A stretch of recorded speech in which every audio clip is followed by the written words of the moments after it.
Bonjour pilote, bienvenue à l'école de pilotage intergalactique Condor.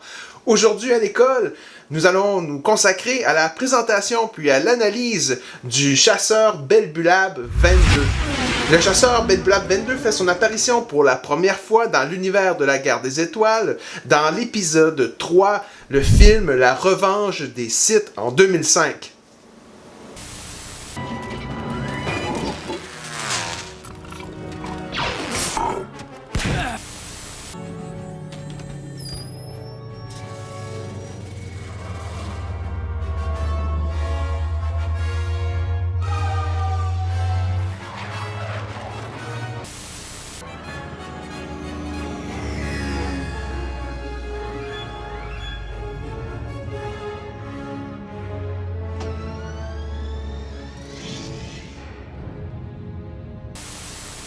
Il est alors le vaisseau personnel du commandant en chef des armées droïdes de la Confédération des systèmes indépendants, j'ai nommé le général cyborg, Général Grievous. On peut aussi le voir dans plusieurs épisodes de la télésérie La Guerre des clones, pilotée par le général lui-même.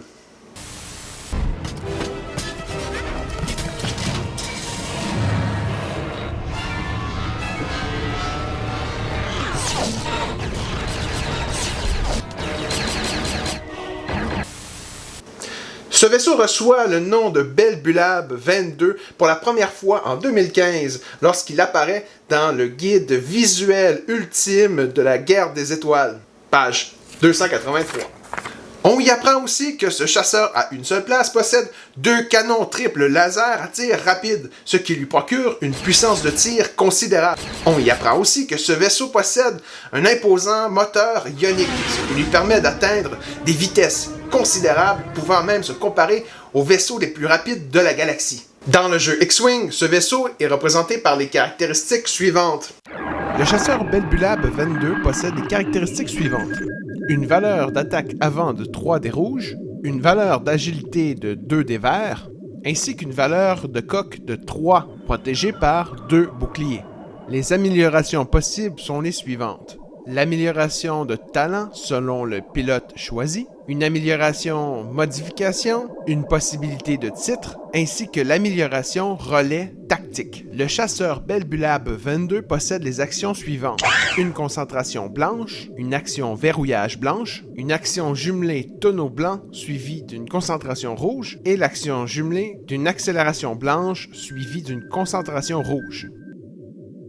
Les manœuvres possibles pour le Belbulab 22 sont nombreuses, mais il ne possède que 4 manœuvres bleues, soit le 2 rectiligne ainsi que le 3 rectiligne, et le virage léger ou sur l'aile de 2 droite et gauche. Il possède cependant 8 manœuvres blanches, soit le virage léger ou sur l'aile de 1 droite et gauche, le virage serré de 1 droite et gauche, les virages serrés de 2 droite et gauche, les virages légers ou sur l'aile de 3 droite et gauche, et les mouvements rectilignes de 4 puis de 5.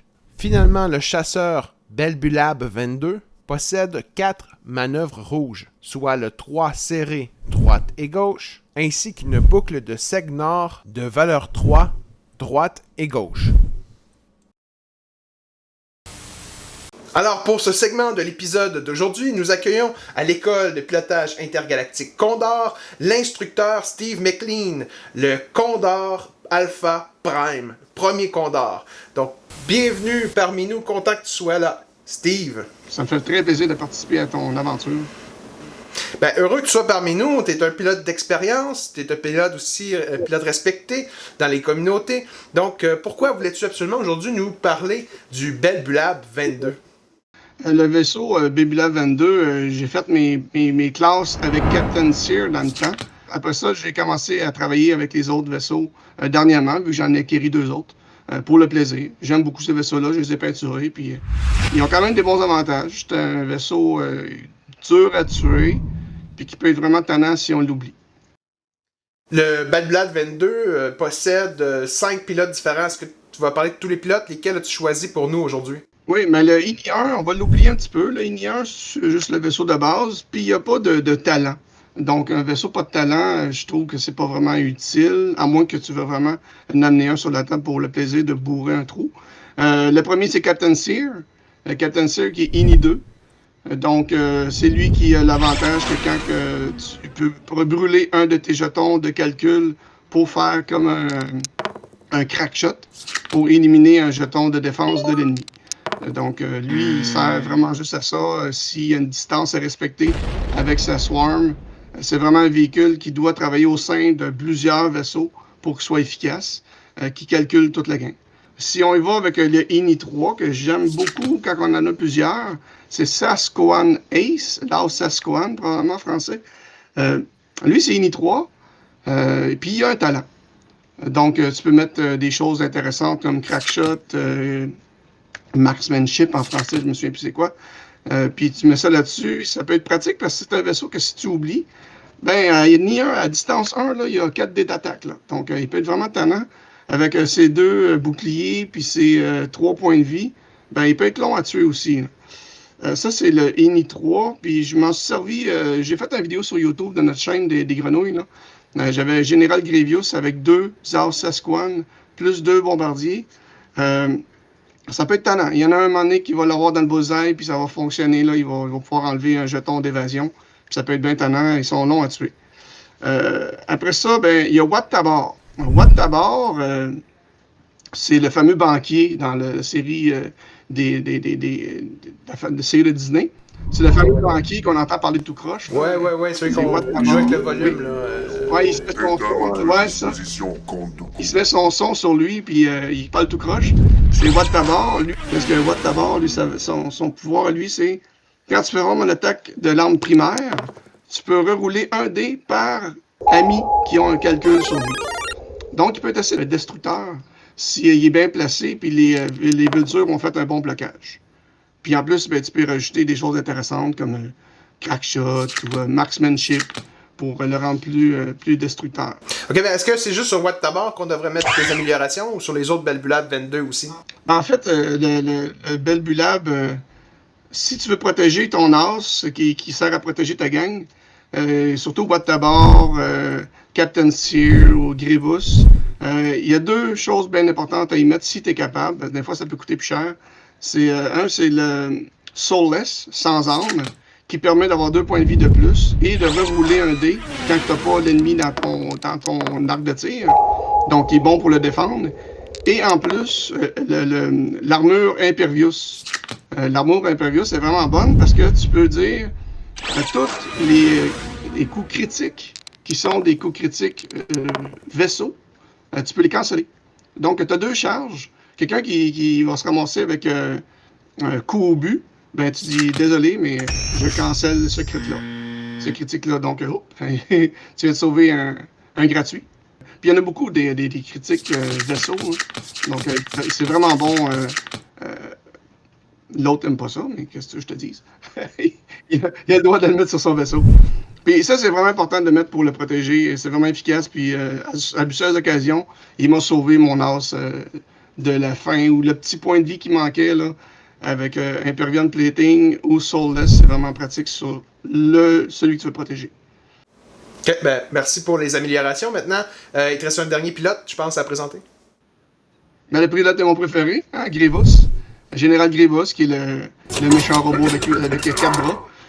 Lui, il est vraiment important dans l'armée. Il est vraiment destructeur. Il est INI 4. Donc, initiative 4, il faut faire attention. Il y a beaucoup de monde avec initiative 5.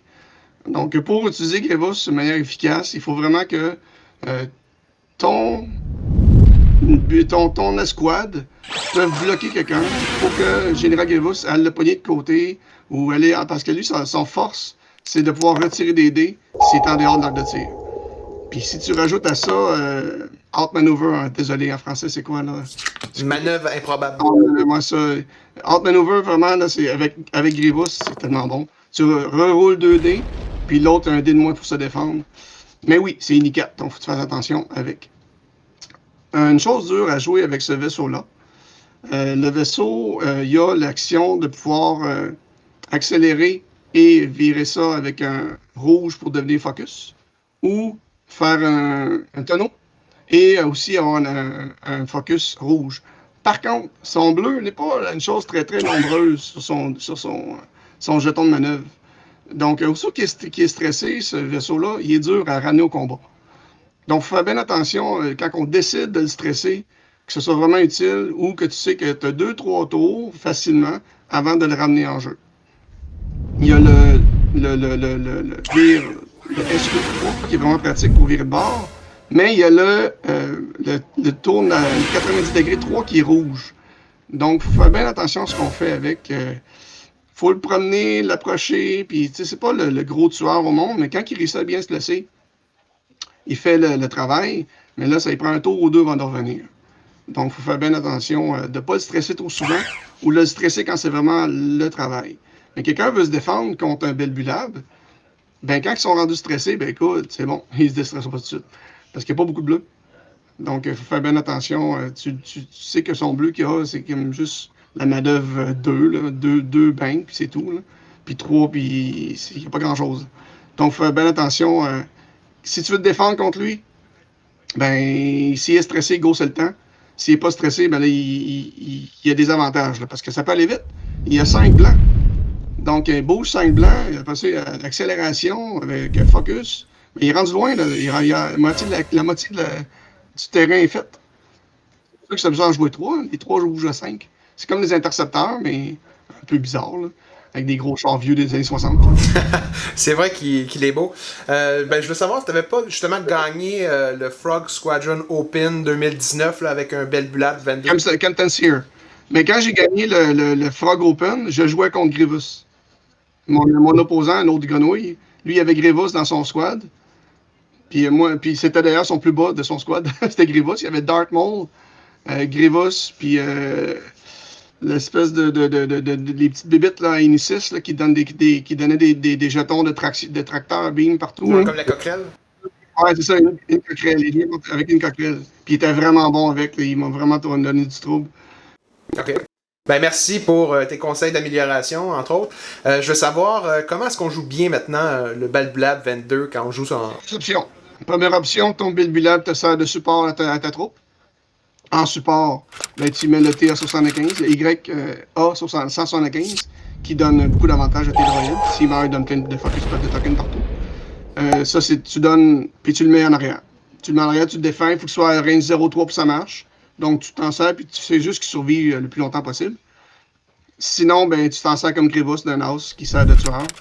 Puis tu essaies de rendre les autres plus attrayants. Puis Grievous qui va aller par en arrière, le monde va dire, oh, ouais, Grievous, à un moment donné, il va faire mal. Tu sais, c'est un I4, d'habitude, un I4, on s'en fout un peu. On essaie de le manœuvrer en dehors. Mais, ouais, je pense que le Grievous peut être joué au sein de Packet House, ou sinon, tu vas chercher des plus bas, comme Boîte Tabac, Captain Sear, que tu vas mettre au sein d'une nuée. Parce qu'on ne se le cache pas, la grosse force des séparatistes, c'est les nuées. OK. Intéressant. Donc, 2 options, finalement, pour bien jouer le Belbulab 22. Maintenant, comment est-ce qu'on joue contre? Pas y aller face à face. Pas face à face. S'il arrive tout seul, oui. Mais s'il arrive avec 2-3 autres supports, ben, c'est sûr que les autres vont essayer de te bloquer toi. À 3-4, ben, ils vont te faire un mur, tu vas rentrer dedans, tu n'auras pas d'action. Puis Grievous en arrière va faire ce qu'il veut. Il ne faut pas le confronter face à face comme n'importe quelle nuée. Il faut essayer d'aller chercher le loin possible, à la limite du range 3, aller gruger par les côtés. C'est difficile. Les contre les nuées, c'est toujours comme ça. Mais essayer si le joueur fait des erreurs puis il se sépare en deux, ben là, va chercher la cible la plus facile à tuer. Puis il va ramasser ceux-là. Puis à un moment donné, ben à la fin, s'il y a juste Grievous sur le terrain, ben il est tout seul. Là. Il ne peut pas faire grand-chose à un vaisseau tout seul. Donc il y a juste 2 dés de défense. Ça ne marchera pas toujours, les dés de défense. Ouais. Ben merci pour tous tes conseils. Oui. J'espère que vous avez tout autant appris que moi à la maison. Et sur ce, pilote, je vous dis, volez l'air, décontracté. Salut. Bye.